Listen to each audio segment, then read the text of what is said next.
Why blockchain payments are misunderstood. Transaction costs are more than just moving money. Here's where blockchain technology stands a chance of competing with existing payment systems. Payments are one of the most promising areas for blockchain technology, but I believe they are not always well understood, and the discussion sometimes gets confused and overly ambitious. Blockchains could face an uphill battle to replace traditional payment systems, even though they look relatively competitive at the moment. On the other hand, I think many people are ignoring the biggest opportunity areas because they are not looking at the true transaction costs.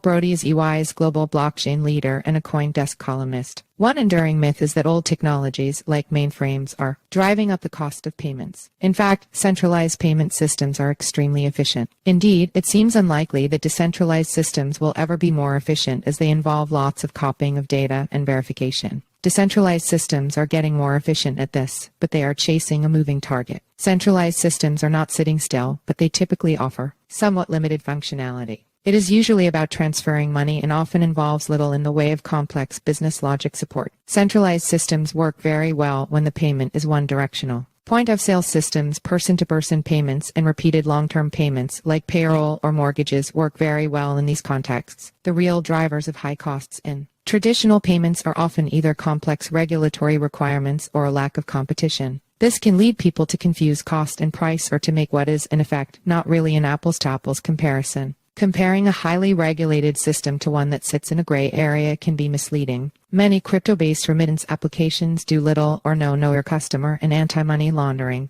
checks, which are costly and difficult to run. This is a cost advantage that is unlikely to last. Low levels of competition are another big driver in high payment costs. This is true both for business-to-business and consumer-to-consumer payments. There are only a few big global payment networks, though competition in this space is rising. On the consumer side, the big driver of costs are retail networks. Payments between consumers who already have smartphones and bank accounts are relatively low cost, but the costliest payments are ones that take place between people who do not have bank accounts. These depend on physical retail networks that accept cash, and only a few companies have built those. Low levels of competition represent a big opportunity for crypto payment firms to enter markets with higher functionality and lower prices. I personally believe that the consumer side is the toughest because the highest prices are well defended by retail networks that took many years to build. However, on the more competitive side, specialized networks like Lightning for Bitcoin can level the field. They might not be as fully decentralized as the main network, but they represent very low costs and speed. Similar layer 2 seconds that specialize in low-cost transactions are taking shape in the ethereum ecosystem as well. On the business side,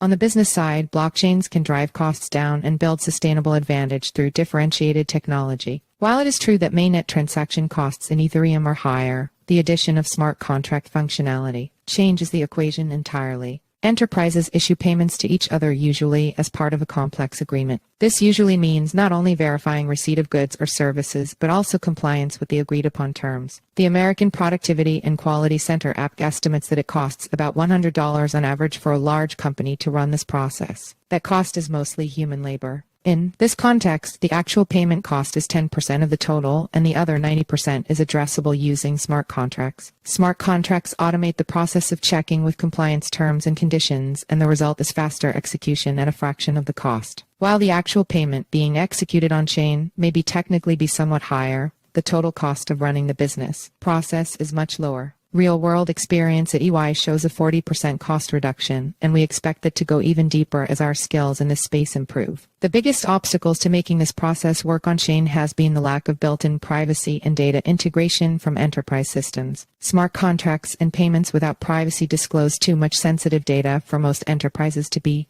interested. Now that these issues are addressable using zero-knowledge proofs, ZKPS, and circuits, the path is clearer. It will still require companies to link the enterprise systems to on-chain smart contracts, but this is a more straightforward requirement to implement in most cases. Right now, the kind of fully digital end-to-end systems that smart contracts enable are the province of the world's biggest companies. With scale and deep pockets, big companies have built integrated systems without blockchains. However, because they are highly customized and built on private systems, they are too costly and complex for most smaller firms to manage. As blockchain access spreads through the business world, we will see more than just efficiency. We will see a more level playing field between small firms and large enterprises.